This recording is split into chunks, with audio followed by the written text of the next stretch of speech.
कार्यक्रम के प्रायोजक हैं Bharat test house private limited, Aramya jewels, eternal solution, Mahila Mandal Punjabi बाग।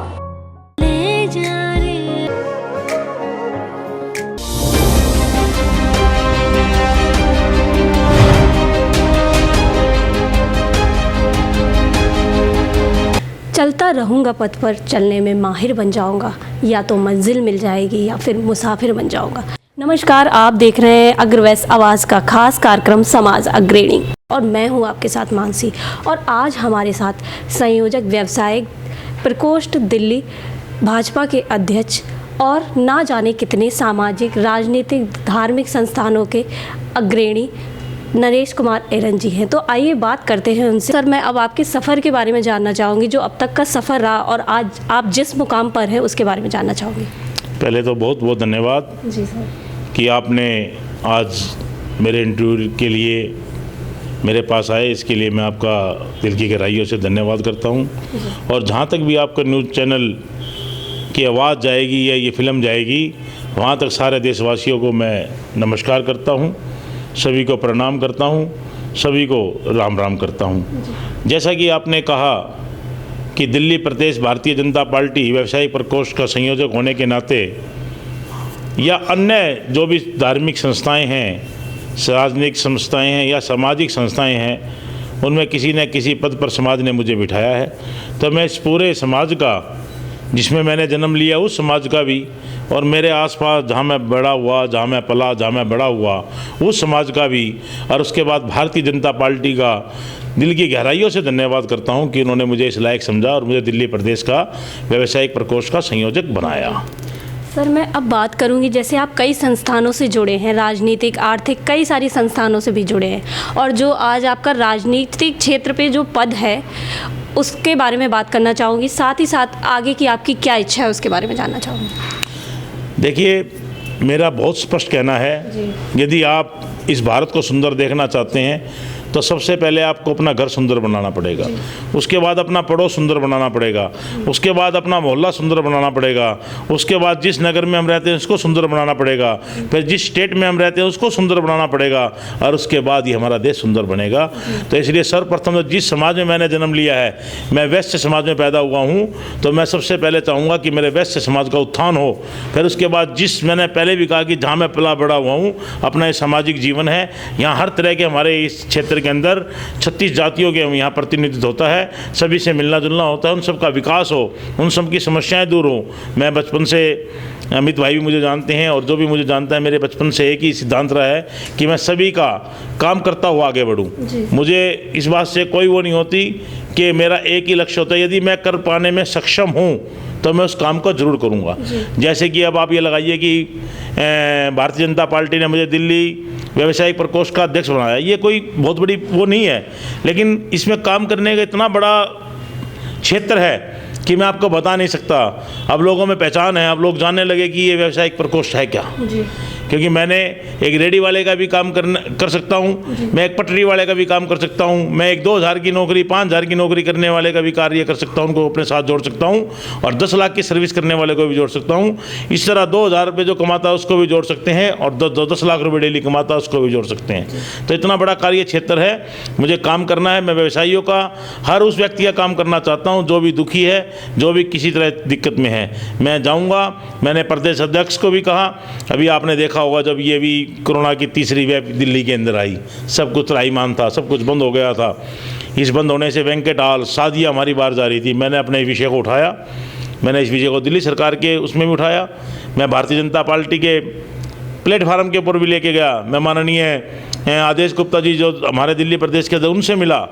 मैं माननीय सिद्धार्थी जो हमारे संगठन महामंत्री हैं, उनसे मिला, और मैंने ये बातें रखी कि आप गवर्नर साहब से मिलिए, गवर्नर साहब के बाद जाइए, और जो ये व्यापार, जो ये एक व्यवसायी 15-20-100 वेंकट हॉल टेंट की बात नहीं थी। आप समझो इसके अंदर काम कितने आदमी करते हैं। इसके अंदर एक वेटर काम करता है, एक सफाई वाला काम करता है, एक फूल वाला काम करता है, एक बैंड वाला काम करता है, एक कोई रोटी बनाने वाला काम करता है, कोई सब्जी वाला काम करता है। कितना आप अगर इसको टोटल मिलाओगे तो 10 लाख व्यक्तियों का काम बनता।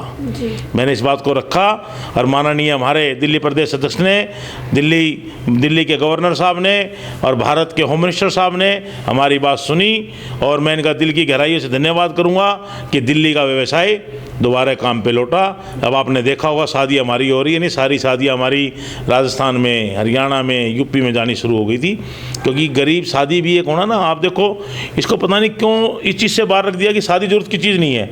जिस धर्म के अंदर हमने जन्म लिया है, आप समझो मैडम, कि उस धर्म के अंदर जिसमें हमने जन्म लिया है उसके अंदर शादी भी एक तरह का हमारा अनिवार्य पार्ट है।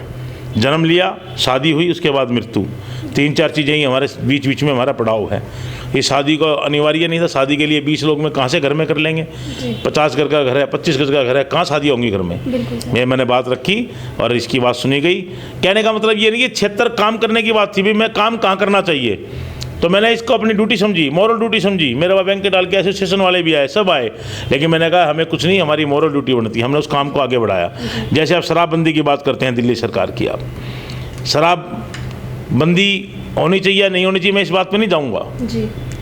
ये हो सकता है किसी के लिए क्या हो सकता है मुझे नहीं पता, लेकिन ये जहाँ शराब के ठेके खुल रहे हैं, हमें दिक्कत इस बात से है। हमें दिक्कत इस बात की है कि जिस रेजिडेंशियल एरिया के अंदर या जिस मार्केट के अंदर आपने शराब का ठेका खोल दिया, मैं माननीय आपके चैनल के माध्यम से माननीय मुख्यमंत्री जी ये बताना चाहूँगा कि आप अपने आप को कहते हैं कि मैं एक अग्रवाल समाज का व्यक्ति हूँ या मैं एक वो हूँ, आप क्या कर रहे हैं इस व्यवसाय के अंदर? मोस्टली वेस्ट समाज के आदमी काम करते हैं। यदि यहाँ एक दुकान आपने खोल दी, 100 मीटर उधर, 100 मीटर इधर, 100 मीटर सामने, एक भी महिला, आप भी महिला हैं, आप बता दें अगर शराब का ठेका खुला हुआ तो आप बराबर में सामान लेने जाएंगे क्या? बिल्कुल नहीं सर, बिल्कुल नहीं जाएंगे। तो एक सच्चाई है, ये हमारे पेट के ऊपर लात मार रहे हैं, हमारी छाती के ऊपर पैर रख रहे हैं। मैं इस बात को बार बार उठा रहा हूँ। आपने शराब की दुकानें खोलनी, जहाँ खोली थी वो खोल दो, जो करना करो, मुझे इस बात से मतलब नहीं है। लेकिन जो मार्केटों के अंदर जो घरों के बाहर आपने ठेके खोल रहे हो, ये आपको बंद करने पड़ेंगे। ये व्यवसायी की आवाज़ है, एक आम नागरिक की आवाज़ है। आज ये बजट के लिए बोल रहे हैं कि बजट के ऊपर बातें दो।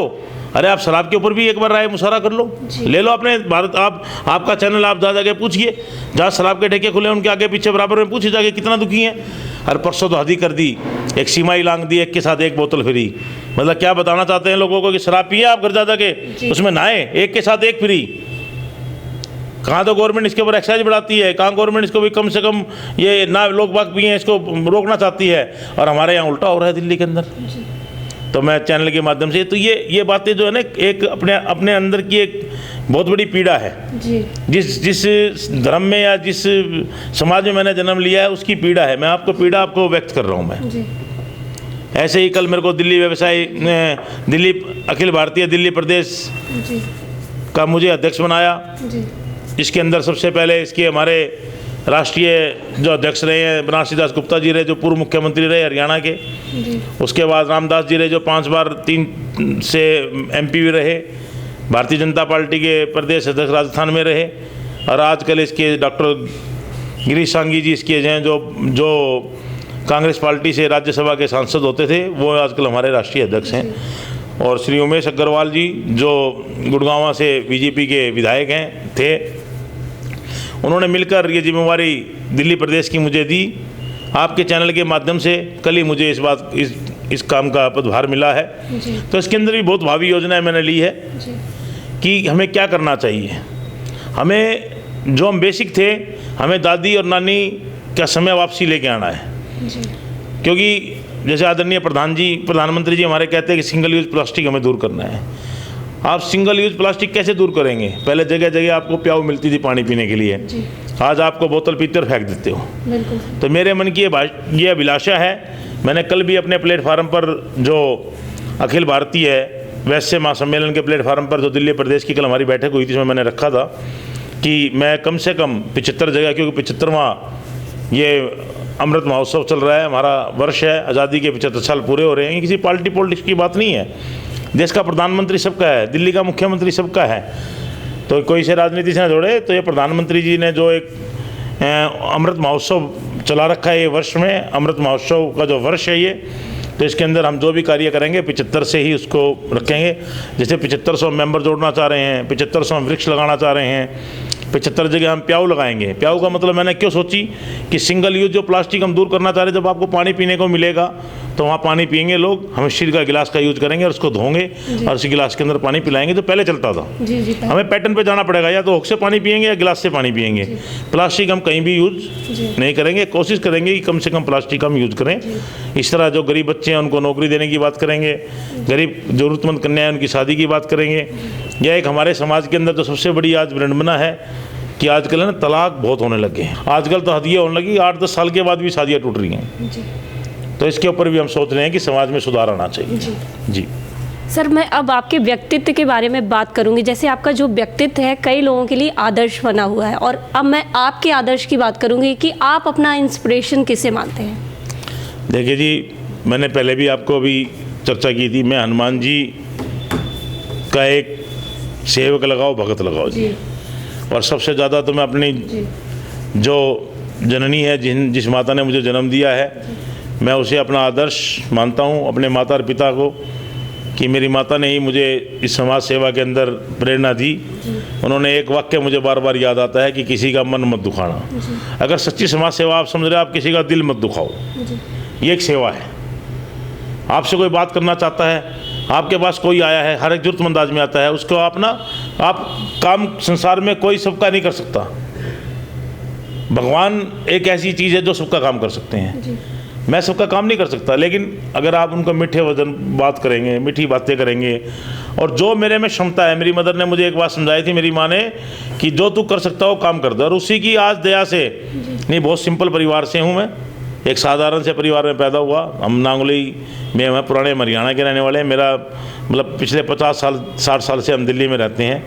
तो उसके एक छोटा सा परिवार से मैं निकला हुआ हूँ, और आज इस पूरे समाज ने, आज दिल्ली के अंदर लोगों ने प्रेम दे दे के, जैसे आप घर में इस लायक तो नहीं हूँ कि लोग मुझसे प्रेरणा ले, लेकिन ये जरूर मैं चाहता हूँ और ये कहता भी हूँ, जो हमारी कथनी और करनी में फ़र्क ना हो। बस जो मेरे मुंह से बातें निकल रही है वो मेरे जीवन में अपना ही होनी चाहिए। मैं ऐसा कहूँ बहुत बढ़िया बात है जी, ये ऐसा होना चाहिए, ऐसा होना चाहिए, नहीं। वो जो मेरे मुंह से बात निकल रही है वो मेरी कथनी और करनी में, मेरे जीवन का आचरण भी वैसा ही होना चाहिए। मैं कहता हूँ शराब बंद होनी चाहिए, मैं रोज़ शराब पीऊँ, तो ये अच्छी बात नहीं है। जो पब्लिकली बात करते हैं वो पब्लिकली अपने ऊपर अपनाना भी चाहिए। मैं हनुमान जी को मानता हूँ जी, मुझे अभी कहो हनुमान जी के काम में मैं अभी चल पड़ूँगा आपके साथ उठ के, सारा काम छोड़ के। मुझे जीवन में एक चीज़ ऐसी लगती है कि हनुमान जी से बढ़िया मैनेजमेंट करने वाला कोई है ही नहीं संसार में। देखो, हनुमान जी का कोई स्वार्थ नहीं था। राम जी ने जब बहाना बनाया, कोई, राम जी तो अपने आप में संपन्न थे, लेकिन हनुमान जी ने बिना किसी अपनी आवश्यकता के सब कार्य किए। तो हमारे तो प्रेरणा स्रोत, हमारे जीवन के रचयिता, हमारे जीवन का वो है। हम इन जैसे तो नहीं बन सकते, इनके चरणों की धूल के जैसे भी नहीं बन सकते, लेकिन ये चाहते हैं कि जो इनका वो था कि मन से काम करो। राम कोई अयोध्या जी में पैदा हुए राम वो ही नहीं है, जो घट घट में बसे वो भी राम है। जो हमारे अंदर राम है वो भी राम है। राम के जन्म से पहले के राम थे। ये जो मांगते हैं ना, राम रामायण में लिख रखा है, कुछ नहीं है। राम तो पहले से ही है। राम एक नारायण का नाम है, जो ये पूरे संसार को चलाने वाले हैं, उनका नाम राम है। राम बहुत सुंदर नाम है, राम। तो ये भगवान राम को चाहने वाले थे, इनसे पहले ही राम राम करते हुए थे।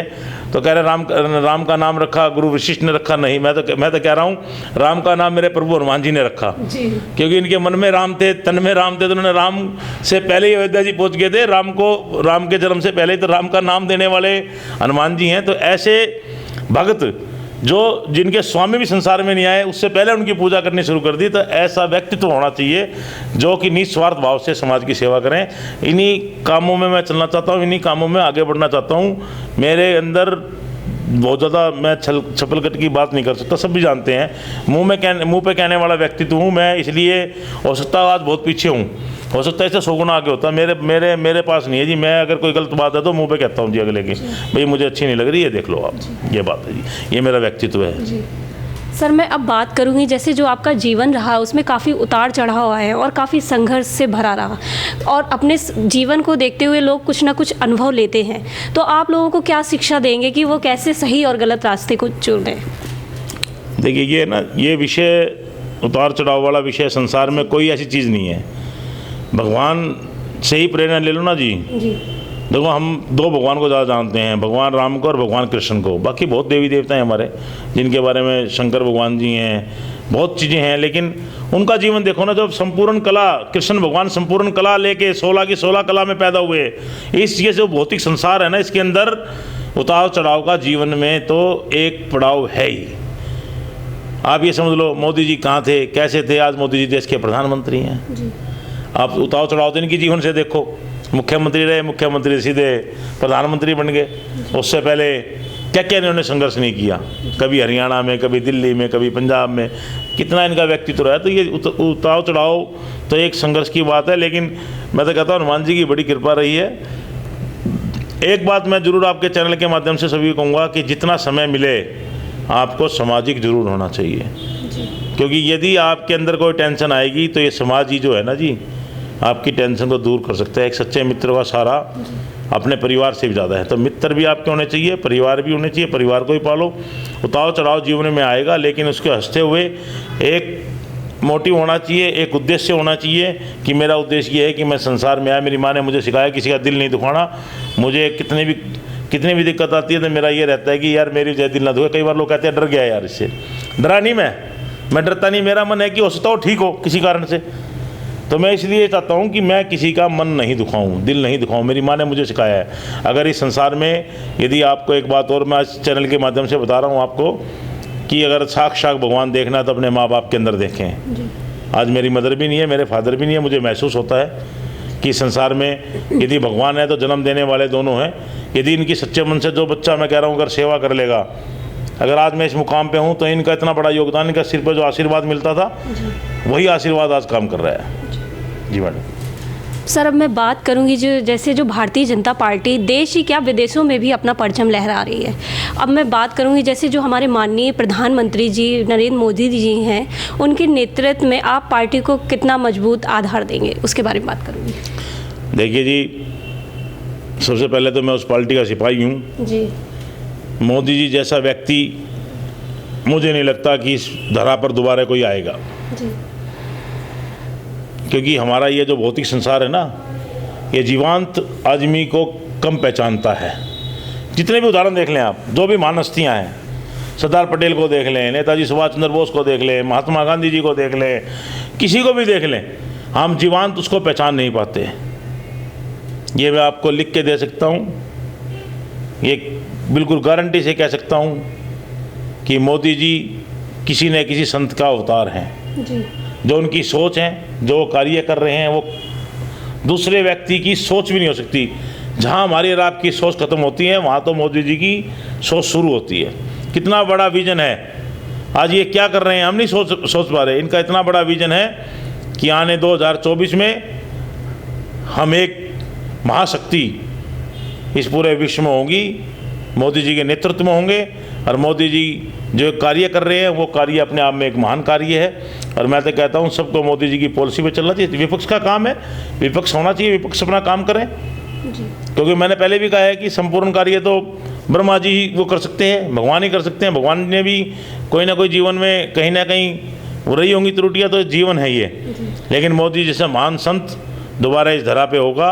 और ऐसी जो इस हिंदुस्तान की जो आम जनता की जो सेवा में आम जन की सेवा कर रहे हैं, वो मोदी जी जैसा महान आदमी ही कार्य कर सकता है। सर, मैं बात करूंगी जैसे जो राजनीतिक गतिविधियां हैं काफ़ी तेज़ हो चुकी हैं, चुनाव प्रचार काफ़ी चल रहा है।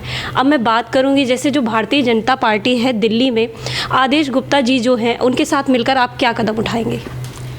मैं आदेश गुप्ता जी से मेरी कई बार चर्चा होती हैं, मैं बात भी करता हूँ। भारतीय जनता पार्टी के आने वाले एमसीडी इलेक्शन है, लोग जो मर्जी कहे, मुझे कोई भी अतिशोक्ति नहीं लगती कि तीनों एमसीडी में भारतीय जनता पार्टी फिर से आएगी।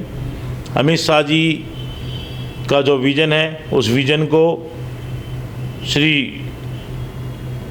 जो हमारे प्रदेश अध्यक्ष हैं आदेश गुप्ता जी, उनके नेतृत्व में हम तीनों एमसीडी जीतेंगे। और जो भी मेरी ड्यूटी आदेश गुप्ता जी या भारतीय जनता पार्टी लगाएगी, मैं उस कार्य को करूँगा जी। और इस कार्य को हम कर भी रहे हैं। इसके अंतर्गत हमने अभी एक बहुत बड़ी सभा किराड़ी में की, जिसमें हमने माननीय आदेश गुप्ता जी को बुलाया और कार्य करेंगे। मेरा उद्देश्य ये होगा कि जो व्यवसाय, जो वैश्य समाज कहीं बीजेपी से हल्की सी दूरी हो गई थी, उसको वापसी आदेश गुप्ता जी के नेतृत्व में हम जोड़े ताकि दिल्ली को हम फिर से मजबूत बनाएं।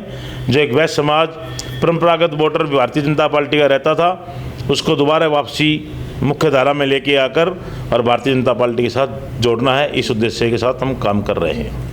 सर, अब मैं बात करूंगी जैसे जो एमसीडी चुनाव चल रहे हैं उसमें आपकी सीधी टक्कर कांग्रेस पार्टी और आप पार्टी से है, तो आप अपना कॉम्पिटिटर किसे मानते हैं इन दोनों पार्टियों में?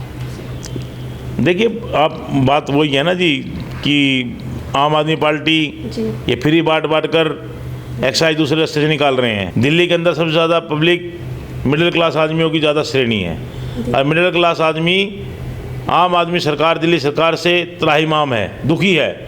जो नादिर शाह की पॉलिसी है कि एक जगह उठाओ और फ्री बांट दो, फ्री दे दे के ये हमारी जो निम्न स्तर के हमारे भाई हैं उन सबको ख़राब करना चाह रहा है। 200 रुपये की बिजली देकर ये उनको घर बिठाना चाह रहे हैं। फ्री बांटना बंद करें। मैं कह रहा हूँ 1 रुपये यूनिट लें, 50 पैसे यूनिट लें, फ्री ना दें जी। और इसका बोझ आप मिडिल क्लास पे ना डालें। आपने फ्री देना, फ्री दे दो, जो मर्जी फ्री बांटो और कहीं से पैसे जो मर्जी कमाओ, लेकिन ये जो वजन है जो मिडिल क्लास पे इसको दूर करना पड़ेगा। और इस बात का मैं अभियान भी चलाऊंगा कि बिजली के बिल एक जगह कम कर दिए, दूसरी जगह डाल दिए, ये ठीक नहीं है। फ्री बांटो लेकिन मिडिल क्लास पे इसका वजन बिल्कुल मत डालो। सर, अब मैं बात करूंगी जैसे जो दिल्ली के इलेक्शन आ रहे हैं उसमें आपकी क्या रणनीति रहेगी, आने वाला कदम क्या रहेगा? देखिए जी, हमारी रणनीति मैंने सीधा बताया, एक तो हम शराब नीति जो चला रहे हैं इनका विरोध करेंगे और एमसीडी के अंदर सुधार की वो करेंगे और दिल्ली सरकार जो हमारे कर्मचारियों को उनको जो तनख्वाह वगैरह नहीं दे रही उसके भी हम विरोध करेंगे। और दोबारा पुण्य हम आदेश गुप्ता जी के नेतृत्व में तीनों एमसीडी जीतेंगे। कांग्रेस का कोई नाम निशान नहीं है। कांग्रेस आए बहुत बढ़िया है, कांग्रेस की जो वोट बैंक है वो ये सारा इनके पास, आम आदमी वाले के पास अपना घर का तो कुछ है नहीं ना जी। सब कुछ सामान जो है ना सब कुछ किराए का है जी। ये एक दिन जब इधर से उधर होएगा तो आम आदमी की दुकानदारी खाली हो जाएगी। जी जी। तो ये आम आदमी के जितना कैडर है सब कांग्रेस का है। बीजेपी का कैडर फिक्स है, बीजेपी वाले एक जगह हैं और 10% आदमी 5% आदमी हम वोटर और जोड़ रहेंगे। तो बीजेपी इस बार एमसीडी में भी आएगी और उसके बाद दिल्ली के अंदर जो अगला मुख्यमंत्री बनेगा वो भी भारतीय जनता पार्टी का ही बनेगा। जी सर, मैं बात करूंगी जैसे आखिर में चलते हुए आपसे एक संदेश चाहूँगी दिल्ली वासियों के लिए और साथ ही साथ आम जनता के लिए। मैं ये कहूँगा, मैंने पहले भी कहा कि दिल्ली में जो भी है ये अपने आप को सुखी बनाना है तो सभी अपने माँ बाप की सेवाएं जरूर करें जी। अपने माँ बाप को बिल्कुल ना भूलें। दूसरे नंबर के अंदर अगर राजनीति को संदेश चाह रहे हैं तो मैं वो भी देना चाहूँगा कि केजरीवाल जी की जो नीतियाँ हैं इन नीतियों को समझें और इन नीतियों को समझते हुए भारतीय जनता पार्टी को मजबूत करें। यदि भारतीय जनता पार्टी मजबूत होगी तो दिल्ली के जगह जगह खुले हुए ठेके भी बंद होंगे और दोबारा से अमन चैन की ज़िंदगी में लौटेंगे और एक मजबूत सरकार हम भारतीय जनता पार्टी की बनाएंगे। तो वो दिन दूर नहीं है जब एमसीडी में भी भारतीय जनता पार्टी होगी, दिल्ली के अंदर, दिल्ली शहर के अंदर भी भारतीय जनता पार्टी होगी और केंद्र के अंदर भी होगी। तो जब हर जगह हमारे मोदी जी कहते हैं डबल इंजन की सरकार, यदि हमने 3 इंजन की सरकार ये बना दी तो दिल्ली का विकास इतना बड़ा विकास होगा कि आपको पेरिस जाने की जरूरत नहीं होगी, आपको लंदन जाने की जरूरत नहीं होगी। आप दिल्ली को ही देख के कहेंगे वाह हमारी दिल्ली है। तो दिल्ली को स्वच्छ बनाएं, साफ बनाएं, सुंदर बनाएं और सबसे पहले अपने आसपास के माहौल को सुंदर और साफ सुथरा बनाएं। और मोदी जी के स्वच्छ भारत की बात करें या 75वें अमृत महोत्सव की बात करें, इसमें साथ दें और हरी भरी दिल्ली बनाएं, सुंदर बनाएं, स्वस्थ बनाएं। जय हिंद, जय भारत, धन्यवाद। Thank you so much sir. आप देख रहे थे हमारा खास कार्यक्रम समाज अग्रणी। बने रहिए अग्रवैस आवाज़ के साथ।